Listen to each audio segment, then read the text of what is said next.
Hello, I'm Anastasia Lorina. Today we will be discussing the complex and ongoing conflict between Russia and Ukraine, NATO's involvement and President Zelensky's perspective on Ukraine's future.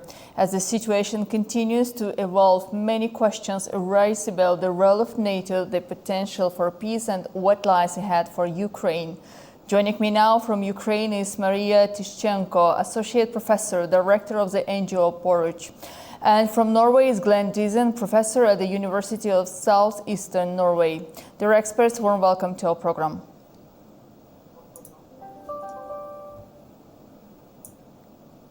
So, Maria, my first question to you. President Zelensky suggests hot phase of Ukraine war could end in return for NATO membership if offered, even if the land controlled by Russia isn't returned immediately. How realistic is this suggestion? Thank you very much for the invitation to this show, and we must deal with realities. And realities is that Putin makes agreements for strategic purposes and then breaks them for greed and profit purpose. Since the beginning of the armed aggression, it called before anti-terroristic operation in Ukraine since 2014, Russia has violated more than 400 international agreements, and to which Ukraine and Russia are parties. And since 2022, it has ignored 22 fundamental international documents. So we must also be aware that Putin has changed with committing genocide in Ukraine, and genocide can't be forgiven or forgotten under international law. Also, Ukraine prosecutor's office has recorded about 140,000 war crimes committed by Russians invaders in our land. These have yet to be applied, and Ukraine is grateful for support of US and Europe. And as Ukraine has chosen to be part of European family, we actually legal actually upon Europe to become the primary defender of Ukraine. However, US guaranteed Ukrainian security in the Budapest Memorandum, and when Ukraine was proceeded to over 1,000 nuclear weapons to Russia in return for defense promises. We are standing for our values, our direction of defense didn't change. Me personally, I'm from Kherson region and I'm from Kakhovka, and my native town is under occupation, and of course we will fight and we will return our lands. Maria, one additional question. What you are talking about is the support of the Western allies, the NATO itself and the European Union. We will talk in details a bit later on this issue, but NATO membership, which was addressed by the President Zelensky, how is possible in your understanding that Ukraine became a NATO member in the upcoming months or years? How is it possible? It's absolutely, I think, possible. NATO has founded in 1949 to deter Russia from expanding. In modern terms, NATO has clearly, failed in this mission, and NATO hasn't listed its unity and deterrence ability, and NATO is significantly more powerful than Putin. In finance, training, equipment, resources. However, leadership is very important in this, and NATO must also learn lessons from Ukraine, and we are ready to be a part of NATO. This is the question not to Ukrainians. We are ready. It's a question probably to NATO, if NATO ready to accept us. And Absolutely, I support President Zelensky. I'm non-governmental organization. I'm leading non-governmental sector, and we are not always agree. But in this question, we agree with our president, and we support this politics to be a part of NATO and to defend our country. Glenn, is it possible that NATO would consider offering membership to Ukraine at this point in the conflict? No, I don't think it's realistic now. I think there's too much opposition as well. Indeed, I think this is a key problem by Zelensky's proposal. It's important to identify the main source of this war. Keep in mind, when you go back to 2014, there was no major security competition between Russia and Ukraine. Less than 20% of Ukrainians wanted to join NATO. It was no real tensions. What really sparked the security competition between the two countries is the fact that NATO began to impose itself on Ukraine, and this is where the security competition comes from. So the most important thing for the Russians, and given that they're winning the war, one can't ignore their security concerns. And their most important thing for the Russians is simply for NATO to stop its expansion, and definitely into Ukraine. So restoring Ukraine's neutrality would have to be the foundation of any peace agreement. So I think the Russians probably have some flexibility in terms of the territorial disputes, but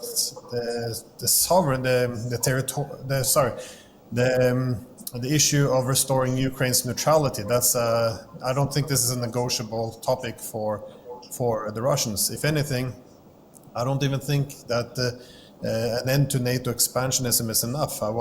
They probably want the Ukrainians to decouple completely from the Americans. Keep in mind that after the Western governments toppled the government in Ukraine, what we learned from the New York Times is on the first day after this coup, the first thing they did was for the new Ukrainian intelligence services to reach out to MI6 and CIA to start these covert operations against Russia. So I don't think there's any. The Russians will not accept anything which allows the United States to remain within Ukraine. That means he wants his weapon systems out, and definitely NATO is a clear red line. Maria, that's quite interesting, and especially because Donald Trump is coming to White House, and we should expect, as experts predict, some changes in the foreign policy of the United States towards NATO, European Union, and as a member states of the European Union, in particular single states. So, and we also know that top EU officials visited Ukraine in show of solidarity just recently. Does this mean that with Donald Trump's arrival in the White House, Ukraine should expect more support from the EU than from the US and NATO? Thank you so much for the question. And I just need to highlight that Putin ordered this genocide in Ukraine, and he displays inclination to stop these attacks. Ukraine and alliances must be ready for both long and short defense. So as long as it takes and for whatever it takes until Putin is stopped, brought to justice, and pay full cost to Ukraine and alliances for the deaths, damages, destruction, costs they cause. So, of course, it's non-governmental opinion, but we are leader organization in Ukraine, all Ukrainian organization, and I can share only my thoughts, but actually we expect that as US, our partners from European Union will support Ukraine to return our Ukraine lands back, and to actually, it's not our choice. So it's not discussion with us. Ukrainians, more than anyone in the world, would like to have peace. And we are dreaming about peace. And I'm now talking from Kiev, which is under attack each day. And each night we hear these sirenas and explosions. And we are much more than anyone in the world would like peace. But again, the question, which peace? Our government told about terms of peace, which we support. We as NGO sector, we support these 10 steps of peace. And first of all, what is important, that Russians have to leave our Ukraine. They have to leave country. Maria, the next question to both of you, actually, you are talking about the peaceful resolution, peaceful development for the future between Russia and Ukraine and the region itself.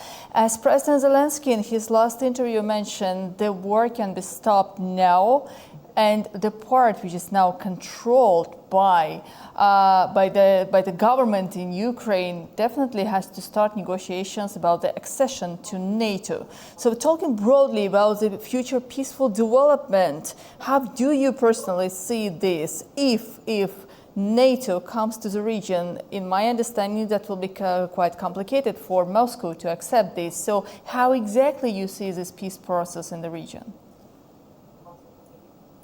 Maria, please. So, may I? Okay, thank you so much. So,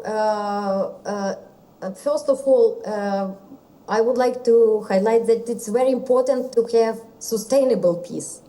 It's not peace for several years. We need to have sustainable peace for everyone in Europe, at least. And important that the conditions for this should be actually from our side, and we as Ukrainians already told our conditions that Russians have to leave territory. We need to be sure that the war will not continue. It's not conflict, it's war. And the question about where it's end, it will end in Ukraine or it will end somewhere in Europe. So this is the most, or in Scandinavia. This is the main question. So which peace we want? We want sustainable peace.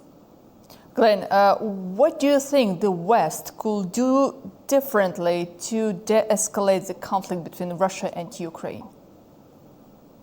Well, the first thing when you want to solve a conflict like this is you would want to make sure that you mitigate the security competition. That is, you address the security concerns of both sides.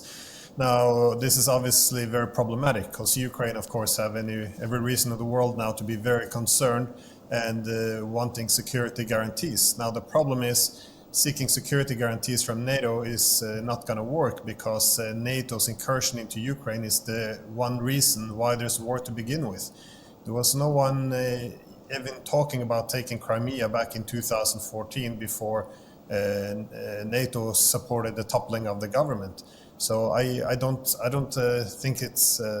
think any of this, the wish list of Zelensky, any of it's going to go through because they simply have lost the war, and the NATO has lost the war as well.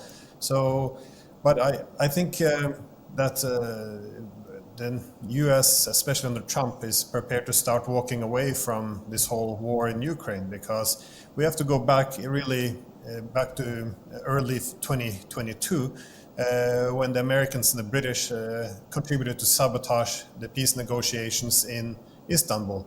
Because we already learned then exactly what they wanted.